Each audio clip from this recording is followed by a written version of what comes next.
श्रीमद् भागवत और वेदांतसार प्रथम खंड तृतीय विचार विसर्ग द्वारा परमात्मा का निरूपण के अंतर्गत ध्रुव आख्यान के पिछले भाग का निरंतर उद्बोधन सुन रहे हैं आप।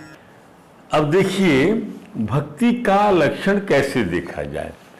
महाराज पृथु के इस चरित्र में जो बड़ा विशद है, कपिल आख्यान सुना आपने, ध्रुव आख्यान सुना आप सुन लेते हैं, पर पृथु आख्यान भी बड़ा अद्भुत है।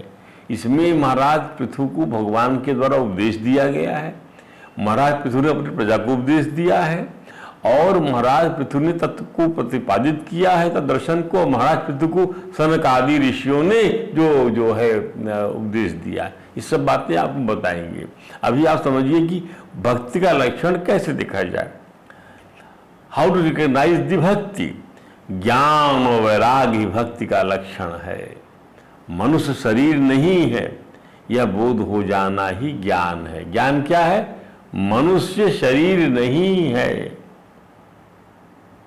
यह मनुष्य का शरीर है, मनुष्य शरीर नहीं है। यह उसका शरीर है पर वह शरीर नहीं है। और वैराग का अर्थ है इंद्रिय तृप्ति के प्रति अरुचि हो जाए, रसनिंदी जननेन्द्रिय पर आपका नियंत्रण हो जाए, रुचि ना रह जाए।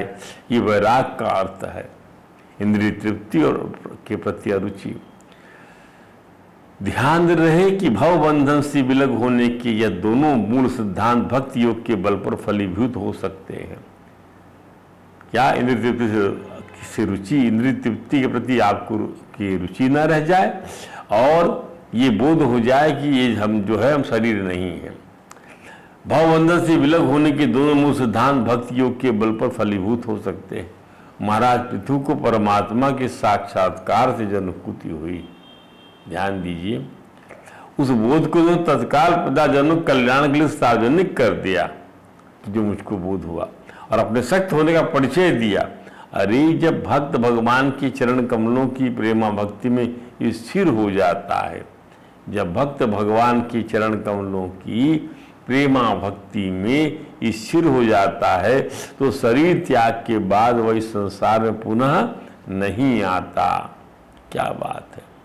भगवान के चरण कमलों की प्रेमा भक्ति में स्थिर हो जाने वाला फिर संसार में दोबारा नहीं आता, जैसा कि गीता में ठाकुर जी ने कहा है। क्या कहा गीता में भगवान ने?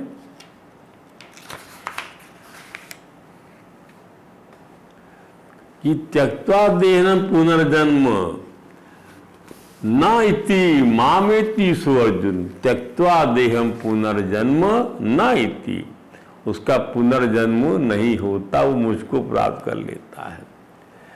तो महाराज पृथु ने अपने भाषण के अंतिम चरण में वेदांत की महिमा का भी बखान करते हुए कहा, क्या ये प्रजा को सदा कह रहे हैं भगवान के का साक्षात्कार और भगवत दर्शन के बाद। ध्यान दीजिएगा, चाहे उन्होंने 10,000 कान मांगे भगवान से उन कथा सुनने के लिए। यद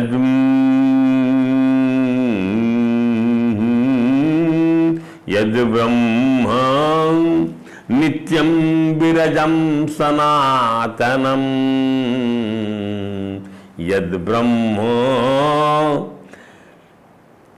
नित्यं विरजं सनातनम, श्रद्धा तपो मंगल मौन संयमय्या, समाधिना बिभ्रति हार्थ दृष्टये, यवेदं यत्रेदमादर्श इवावभासते, तेषामहं पाद सरोज रेणुर्माया उरे वहे याद किरीट मायु, यम नित्यदा विभ्रता सुपापम, न सत्यम सर्वगुणा भजंती। श्रीमद् भागवत स्कंद चौथा स्कंद का 21वें अध्याय का 42वां तरा। यद ब्रह्म नित्यम वृद्धम सनातनम, श्रद्धा तपो मंगल मौन संयमी। श्रद्धा से, तप से और कैसे? देखिए ध्यान, श्रद्धा तप मंगलमय आचरण से, मौन से और संयम और समाधि के अभ्यास की को धारण करते हैं। जब लोग जिस प्रकार स्वच्छ दर्पण में प्रतिबिंब का भान होता है, यथादर्शे यत्र इदम आदर्श इवा भासते। ध्यान दीजिए, जब जिस प्रकार से आदर्श मानने दर्पण में प्रतिबिंब का भास होता है, उसी प्रकार इस प्रपंच का ठीक ठीक ज्ञान वेद वेदांतों से होता है। ही अर्थ दृष्टये या वेदम आदर्श, उसी प्रकार से इस प्रपंच का ज्ञान वेद वेदांतों से होता है। ध्यान दीजिए। और तो इस प्रकार जिस प्रकार से दर्पण में प्रतिबिंब का भान होता है, उसी प्रकार इस प्रपंच का ठीक ज्ञान वेद वेदांतों से होता है। जो ब्राह्मण यदि ब्रह्म नित्यम, जो ब्राह्मण वेद वेदांतों के परमार्थ तत्व की उपलब्धि के लिए, यदि ब्रह्म नित्यम विरजम सनातनम, परमार्थ तत्व की उपलब्धि के लिए जो ब्राह्मण वो जो परमार्थ तत्व की उपलब्धि के लिए प्रयत्न करता वो ब्राह्मण है। ध्यान दीजिए, ब्रह्म ज्ञान को अर्जित करने वाला ब्राह्मण है। तो जो ब्राह्मण वेद वेदांत के परमार्थ तत्व की उपलब्धि के लिए नित्यम विरजम सनातनम, ये समझ लीजिए, यही है परमार्थ तत्व की उपलब्धि के लिए। यदि ब्रह्म नित्यम विरजम सनातनम, उसको उपलब्ध करने के लिए श्रद्धा, तप, मंगलमय आचरण, मौन, संयम और समाधि, संयम और समाधि, संयमई समाधिना विभ्रति हार्थ दृष्टये, सिर्फ के अभ्यास को धारण करते हैं। उनके चरण कमलों की धूलि को, ऐसे उनके चरण कमल धूलि को मैं आयु पर्यंत अपने मुकुट पर धारण करना चाहूंगा। तेषाम अहम, उन ब्राह्मणों की चरण धूलि को मैं उनके पाद सरोज रेणु भार्याम बहे आदि किरीट मायु, मैं अपने मुकुट में उसको लगाना चाहूंगा, सिर चढ़ाना चाहूंगा। उस ब्रह्म की पावन चरण रज को, उस ब्राह्मण की जो वेदांतों के परमार्थ तत्व की उपलब्धि के लिए श्रद्धा, तप, मंगल में आचरण, मौन, संयम और समाधि के अभ्यास को धारण करते हैं, मैं उनके चरण कमलों की धूलि को आयु पर्यंत अपने मुकुट पर धारण करना चाहूंगा। ऐसा इसलिए सभ्यगण यम नित्यता विभ्रता आसु पापम, क्योंकि उस ब्रह्म की पावन चरण रज को सिर पर चढ़ाते रहने से मनुष्य के सारे पाप तत्काल नष्ट हो जाते हैं और संपूर्ण गुण उनकी सेवा करने लग जाते हैं। वाह क्या बात। नश्यमुम सर्वगुणा भजंती, सब गुण, सारी इंद्रियां, शरीर, सारी इंद्रियां, कर्म इंद्रिय, ज्ञान इंद्रिय, मन इत्यादि सब जितनी प्रकृति है शरीर की, वह समस्त प्रकृति संवित रूप से भगवान की सेवा करने लग जाती है। ऐसे लोगों की चरण धूलि धारण करना चाहिए जो वेद वेदांत के परमार्थ तत्व की उपलब्धि के लिए श्रद्धा का पालन करते हैं, श्रद्धा को अपनाते हैं, मंगलमय आचरण का पालन करते हैं, मौन का पालन करते हैं, संयम का पालन करते हैं और समाधि के अभ्यास करते हैं, ध्यान करते हैं।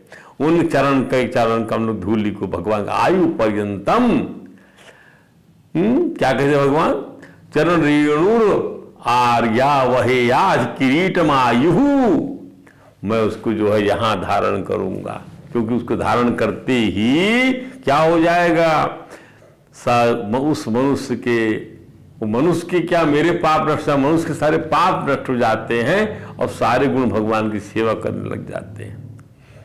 महाराज ने ये भी कहा कि हे प्यारे प्रजावासियों, ऐसे शील संपन्न गुणवान कृतज्ञ गुरुजनों की सेवा करने वाले पुरुष के पास सारी संपदाएं अपने आप, क्या बात है, सारी संपदाएं अपने आप आ जाती हैं।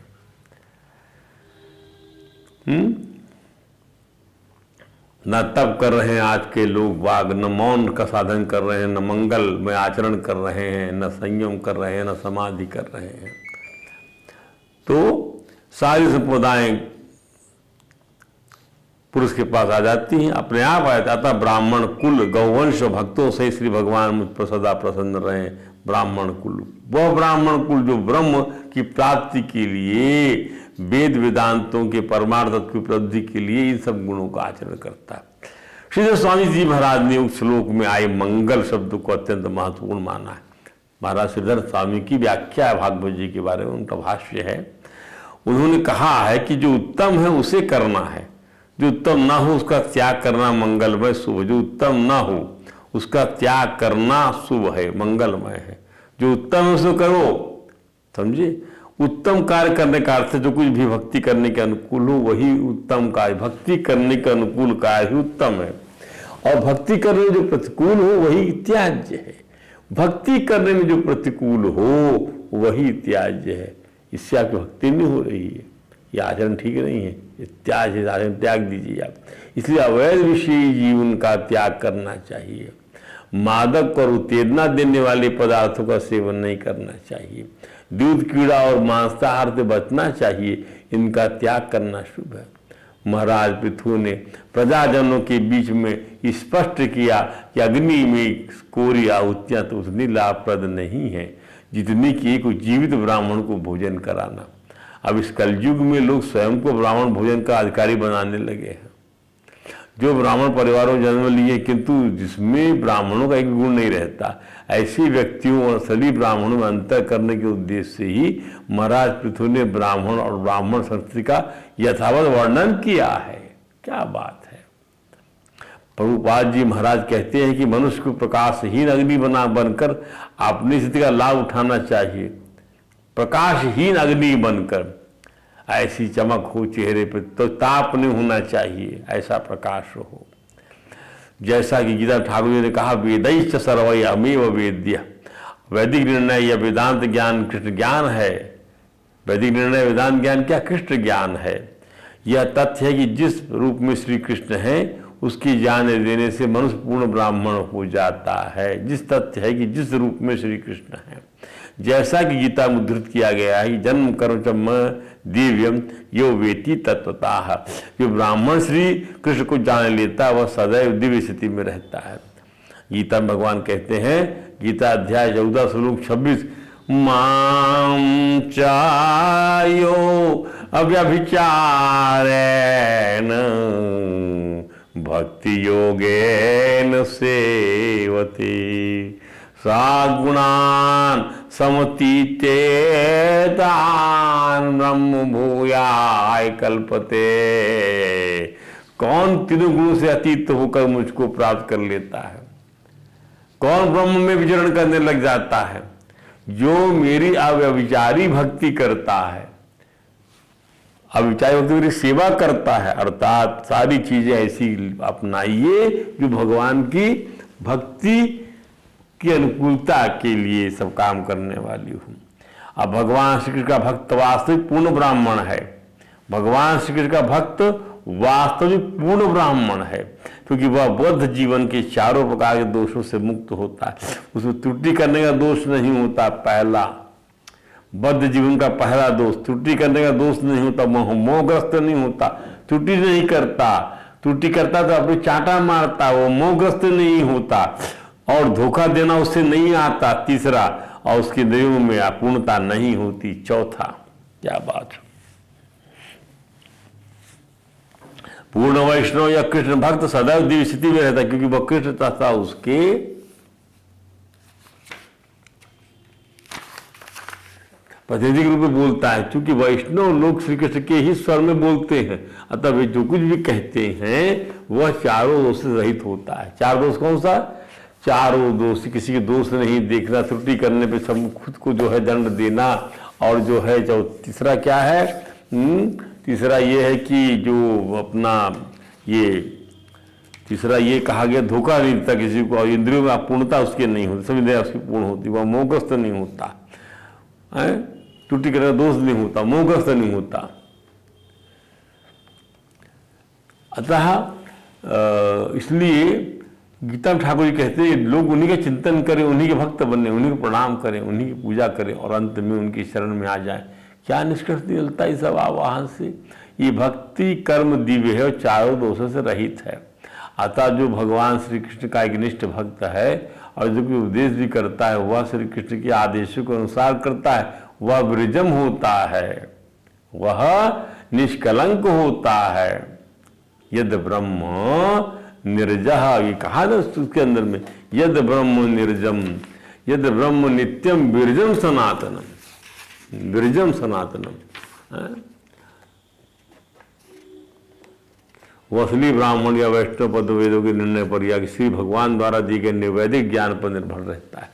कि वैदिक ज्ञान से हम परम सत्य की वास्तविक स्थिति को समझ सकते हैं, जो श्रीमद् भागवत के अनुसार 3 रूपों में प्रकट होता है।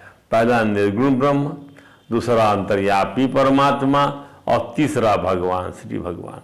पहला निर्गुण ब्रह्म, दूसरा अंतर्यामी परमात्मा, सब एक ही है, और तीसरा श्री भगवान। यह ज्ञान सनातन काल से चला आ रहा है।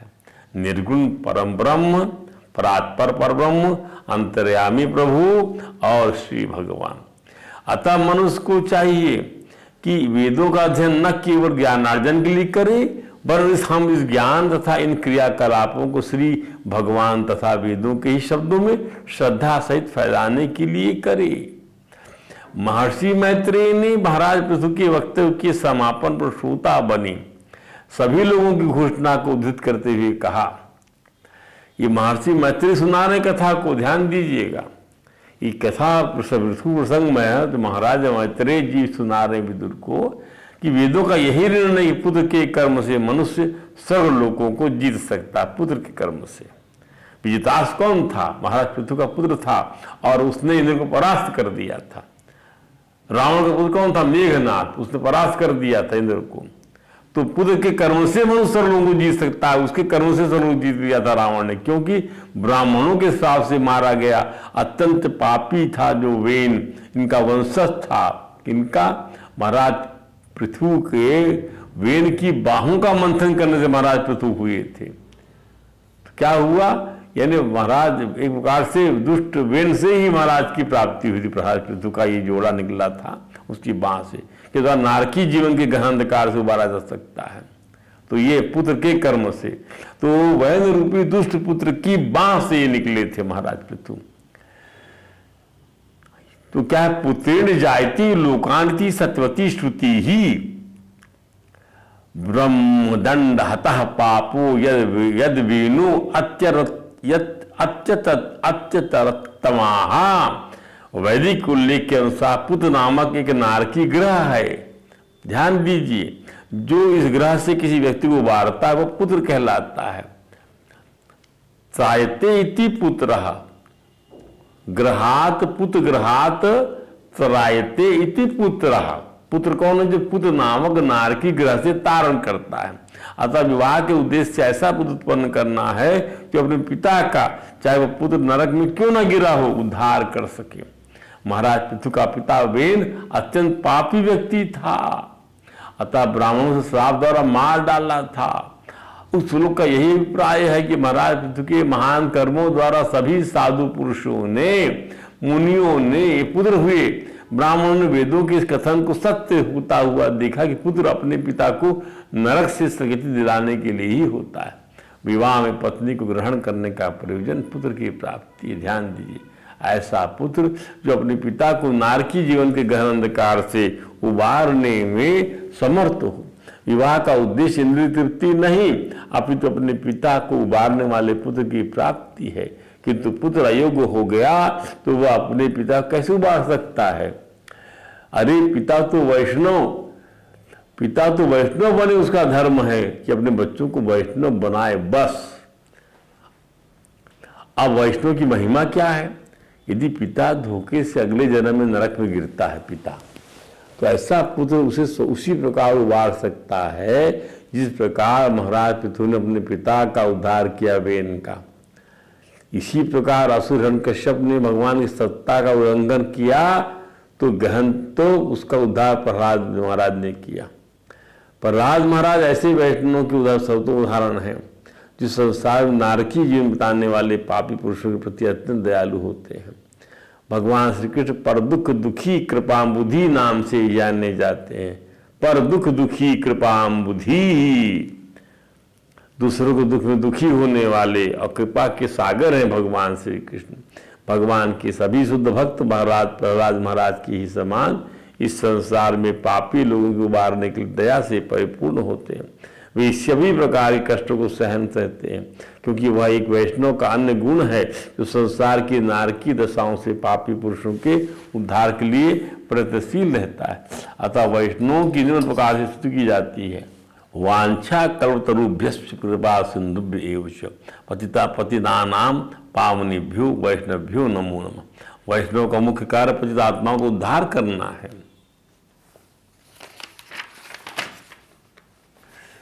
सभा में बहुत सभी साधु पुरुषों ने महाराज पृथु को उनके वक्तव्य पर कृतज्ञता ज्ञापन किया, उनकी एक्नॉलेज किया कि अहो वयम आद्य पवित्र कीर्ति तत्त्वयैव नाथे मुकुंद नाथा या उत्तम श्लोकतमस्त विष्णु ब्रह्मण देव से कथा में अनक्ति। हे महाराज पृथु, आप पवित्र कीर्ति हैं क्योंकि आप ब्राह्मणों के स्वामी श्री भगवान की महिमाओं का उपदेश कर रहे हैं। हमारे बड़े भाग्य है कि हमने आपको स्वामी के रूप में प्राप्त किया है, जिससे हम अपने आप को भगवान के प्रत्यक्ष आश्रय में समझ रहे हैं। तो संसार में उपस्थित सभी साधु पुरुषों ने महाराज पृथु को दीर्घ जीवन का वरदान दिया, उन्हें शुभकामनाएं दिया। वैसे तो भक्त सदा जीवित रहता है, जीवन सीमित अवधि का है, किंतु यदि सौभाग्यवश कोई भक्त हो जाता तो परमात्मा के दिए जीवन की अवधि को पार कर लेता है। क्या बात है, परमात्मा के दिए जीवन की अवधि 60-70 साल की आयु, 80 साल की आयु, 90 साल की आयु पार कर लेता है, क्योंकि वह सदा भगवान कीर्ति रही तो उसका भी नाम रहेगा। हमें मालूम होना चाहिए कि योगी लोग कई बार अपनी इच्छा की मृत्यु प्राप्त करते हैं, प्राकृतिक नियम के अनुसार नहीं करते। बिल्कुल सही। भक्त की दूसरी विशेषता यह है कि भगवत भक्ति के कारण सदा सदा के लिए जीवित रहता। भगवत भक्ति के कारण सदा सदा के लिए कहा कि कीर्ति यश सजीवती, जो अपने पीछे अच्छी ख्याति छोड़ता है वह सदैव जीवित रहता है। गौरांग महाप्रभु के अनुसार भगवान के भक्त की ख्याति का कोई उल्लंघन नहीं कर सकता, उसी की सर्वाधिक ख्याति होती है। वह वैकुंठ लोक में तो वास करता ही है, संसार में अपनी ख्याति सदा सदा तक जीवित रहता है। अब इसके बाद जो प्रसंग अगला आपको सुनाएंगे हम, कि सनकादि ऋषियों को ने भगवान महाराज पृथु को जो उपदेश दिया है बड़ा अद्भुत है, वो हम आपको कल सुनाएंगे। आज कथा को यही विश्राम देते हैं। बोले वृंदावन बिहारी लाल की जय। हरे राम राम राम हरे हरे, हरे कृष्ण कृष्ण कृष्ण हरे हरे।